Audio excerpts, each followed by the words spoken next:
In Chapter 8 problems, you looked at ideas around bonding, a quick review of electronegativity, and then on to calculating the energy involved in a reaction by calculating the energy involved in bonds that are breaking and bonds that are being reformed. So let's take a look at these problems for a few minutes. So problem number 14 is all about properties of ionic compounds, but also understanding and explaining those properties a bit. So here are the properties they were talking about. Electrical conductivity when it's molten. The charged species have to be free to move, and so when it's a solid, they're not free to move. It's not going to conduct electricity. But if you melt it, those ions can move about and it will conduct electricity.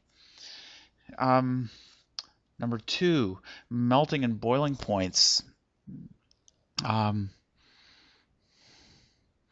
high because there is a strong lattice energy that attracts these positive and negative ions together, and you've got to overcome that force before you can melt the solid or boil the liquid, and so they have high melting and boiling points. And number 3, if you try to bend a piece of ionic material, what this diagram is showing you here is that if you try to bend this and it tries to slip along this line of cleavage, as this is often called, well, you see that what happens is this. The negative ions line up, and of course they are going to repel each other, and that means that just as the layers begin to slide, there will be a strong repulsive force that causes the material to snap and break across that clean plane, which is often referred to as a plane of cleavage or line of cleavage. And, of course, number 4, why do these things dissolve in polar solvents, like water especially? Well, because polar solvents, the positive end of the polar solvent can surround negative ions and pull them out of solution, and the negative part of a polar solvent can surround the positive ions and pull them out of solution. Moving on to the next question. Number 15. This is looking at the trend in electronegativity. And so if you think of the periodic table as, just kind of a box like this, maybe doesn't even have to have this sophisticated of a shape to it, you should know that the lowest electronegativity is right down in this corner, and the highest electronegativity here with fluorine, and so that should give you a good idea of the trend. That electronegativity increases as you go across, and it increases as you go up the periodic table. Notice it's also really useful to know where hydrogen is, because hydrogen has an electronegativity value between As and Se. And so if we look at a periodic table, hydrogen is not really here in terms of its electronegativity. It's over in here. And so that's really useful, because if you know where hydrogen fits in the trend, then you can predict the bond type that nonmetals form when they bond to hydrogen.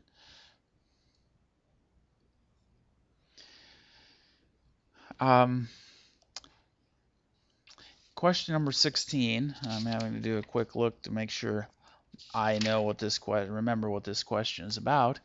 Give one example of a compound having a linear molecular structure that has an overall dipole moment, or in other words, it's polar, and one example that does not have an overall dipole moment. And do the same for molecules with a trigonal, planar, and tetrahedral molecular structure. So here we have linear structure, and because we are not symmetrical around this carbon, then there's going to be some polarity to this molecule. But if you look here, we're symmetrical around this carbon. It's exactly the same electronegativity atom on either side, and so any electronegativity difference will be canceled out in the overall molecule.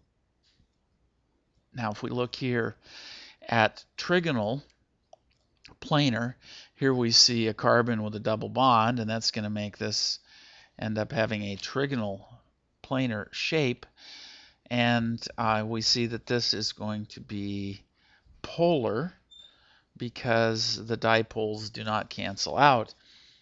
Here it's going to be nonpolar because we have symmetrical arrangements.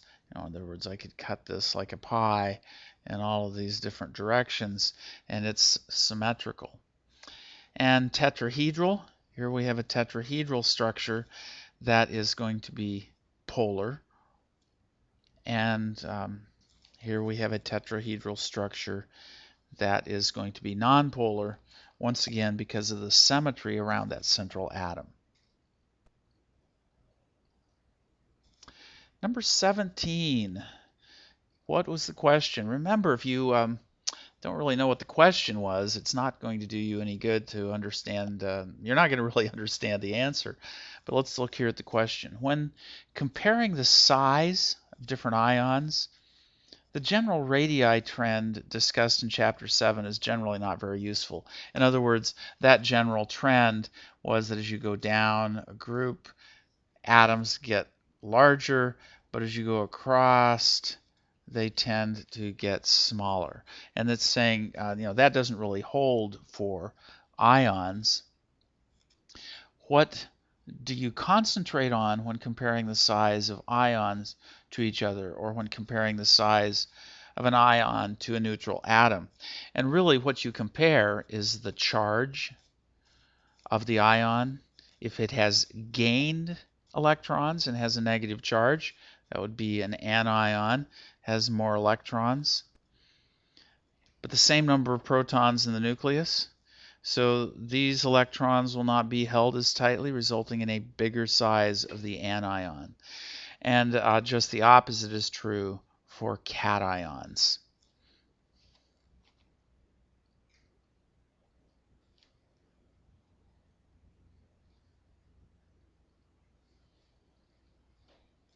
Now this term iso, of course, means the same. Isoelectric ions, the same number of electrons, are held by different numbers of protons in various ions. The ion with the most protons holds the electron the tightest and is the smallest in size. So if you have more protons than electrons, you're always going to be held more tightly, and it's going to be smaller.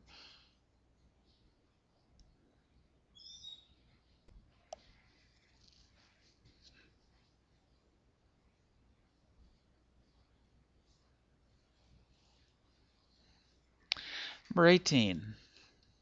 The question here in number 18 is, in general, the higher the charge of the ion on the ionic compound, the more favorable its lattice energy. Favorable in this case means a large negative delta H, so it's going to be exothermic. Why do some stable ionic compounds have a +1 charge ion, even though a +4, +5, or +6 charge ion would have a more favorable lattice energy?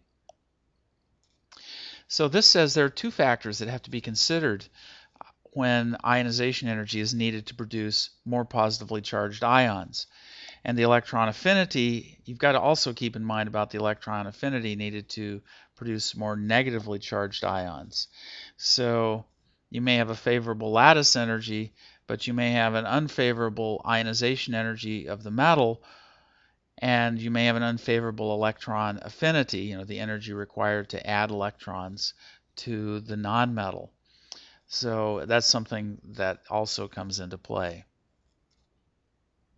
Once the valence shell is full, the ionization energy required to remove another electron is extremely unfavorable. In other words, if you have calcium, which has 2 valence electrons, when you remove those, it's not going to take as much energy to remove those 2, but now we have an octet in what is the remaining outer shell, and it's going to take a huge amount of energy to pull that off. So that's going to be unfavorable to making that particular ion.